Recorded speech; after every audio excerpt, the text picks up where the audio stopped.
With permission from Scholastic, this is Harry Potter and the Chamber of Secrets, starting on page 8.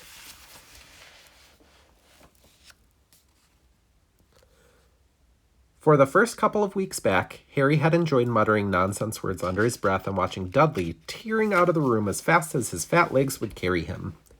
But the long silence from Ron and Hermione had made Harry feel so cut off from the magical world that even taunting Dudley has lost its appeal. And now Ron and Hermione had forgotten his birthday. What wouldn't he give now for a message from Hogwarts? From any witch or wizard, he'd almost be glad of a sight of his arch enemy, Draco Malfoy, just to be sure it hadn't all been a dream. Not that his whole year at Hogwarts had been fun. At the very end of last term, Harry had come face to face with none other than Lord Voldemort himself. Voldemort might be a ruin of his former self, but he was still terrifying, still cunning, still determined to regain power. Harry had slipped through Voldemort's clutches for a second time, but it had been a narrow escape, and even now, weeks later, Harry kept waking in the night, drenched in cold sweat, wondering where Voldemort was now, remembering his livid face, his wide, mad eyes. Harry suddenly sat bolt upright on the garden bench.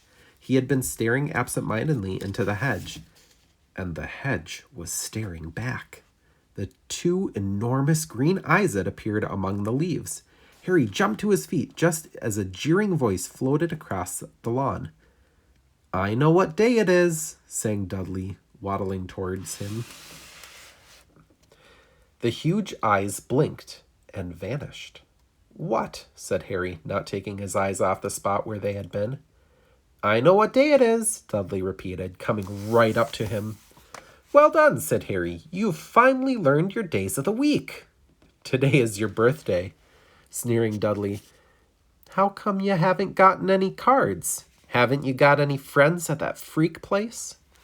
"Better not let your mom hear you talk about my school," said Harry coolly. Dudley hitched up his trousers, which were slipping down his fat bottom. "Why are you staring at the hedge?" he said suspiciously. "I'm trying to decide what would be the best spell to set you on fire," said Harry.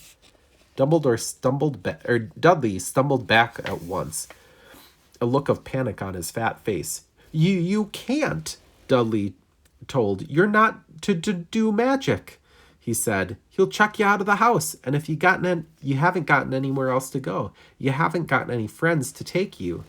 "Jiggery pokery," said Harry in a fierce voice. "Hocus pocus, squiggly wiggly." "Mom!" howled Dudley, tripping over his feet as he dashed back towards the house. "Mom, he's doing you-know-what!" Harry paid dearly for this moment of fun, as neither Dudley nor the hedge was in any way hurt. Aunt Petunia knew he hadn't really done magic, but he still had to duck as she aimed a heavy blow at his head with a soapy frying pan. Then she gave him work to do, with the promise he wouldn't eat again until he'd finish. While Dudley lolled around watching and eating ice cream, Harry cleaned the windows, washed the car, mowed the lawn, trimmed the flower beds, pruned and watered the roses, repainted the garden bench. The sun blazed overhead, burned the back of his neck. Harry knew he shouldn't have risen to Dudley's bait, but Dudley said the very thing Harry had been thinking himself. Maybe he didn't have any friends at Hogwarts. "Wish they could see famous Harry Potter now," he thought savagely, as he spread manure on the flower beds, his back aching, sweat running down his face. It was 7:30 in the evening when at last, exhausted, he heard Aunt Petunia calling him. "Get in here and walk on the newspaper." Harry moved gladly into the shade of the gleaming kitchen. On top of the fridge stood tonight's pudding, a huge mound of whipped cream and sugared violets. A loin of pork roast was sizzling in the oven. "Eat quickly. The Masons will be here soon," snapped Aunt Petunia, pointing to 2 slices of bread and a lump of cheese on the kitchen table. She was already wearing a salmon pink cocktail dress. Harry washed his hands and bolted down his pitiful supper. The moment he had finished, Aunt Petunia whisked away his plate. Upstairs, hurry! As he passed the door to the living room, Harry caught a glimpse of Uncle Vernon and Dudley in bow ties and dinner jackets. He had only just reached the upstairs landing when the doorbell rang and Uncle Vernon's furious face appeared at the foot of the stairs. Remember, boy, one sound. Harry crossed to his bedroom on his tiptoes, slipped inside, closed the door, and turned and collapsed on his bed. The trouble was, there was already someone sitting on it.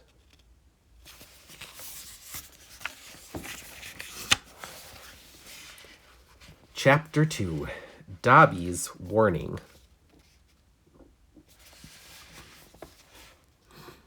Harry managed not to shout out, but it was a close thing. The little creature on the bed had large bat-like ears and bulging green eyes the size of tennis balls.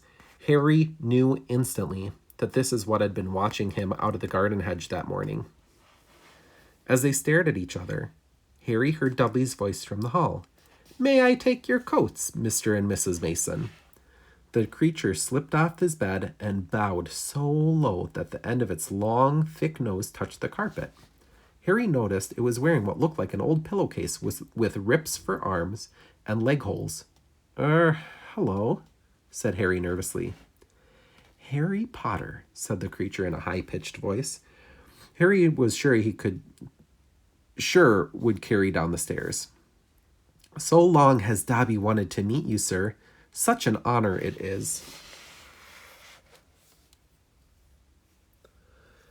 "Thank you," said Harry, edging along the wall, and sinking into his desk chair next to Hedwig, who was asleep in her large cage.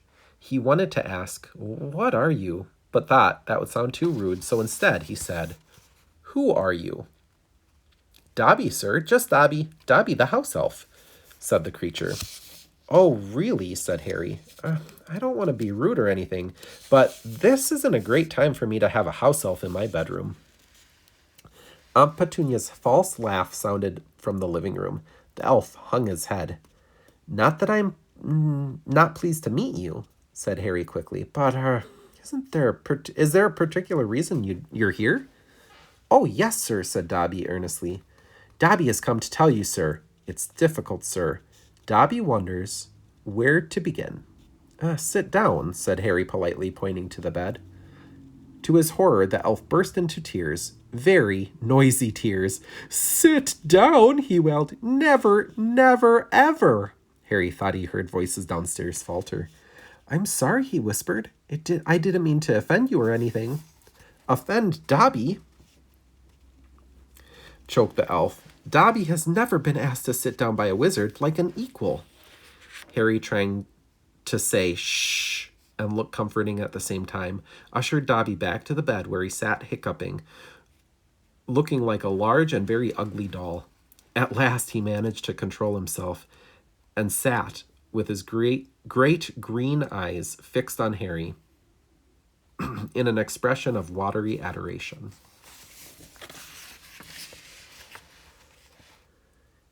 "You can't have met many decent wizards," said Harry, trying to cheer him up. Dobby shook his head. Then, without warning, he leapt up and started banging his head furiously on the window, shouting, "Bad Dobby! Bad Dobby! Don't! What are you doing?" Harry hissed, springing up, pulling Dobby back into bed. Hedwig had woken up with a particularly loud screech and was beating her wings wildly against the bars of the cage. "Dobby had to punish himself, sir," said the elf, who had gone slight cross-eyed. "Dobby almost spoke ill of his family, sir." "Your family?" "The wizard family Dobby serves, sir. Dobby is a house elf, bound to serve one house and one family forever." "Do they know that you're here?" said Harry curiously. Dobby shuddered. "Oh, no, sir. No. Dobby will have to punish himself most grievously for coming to see you, sir.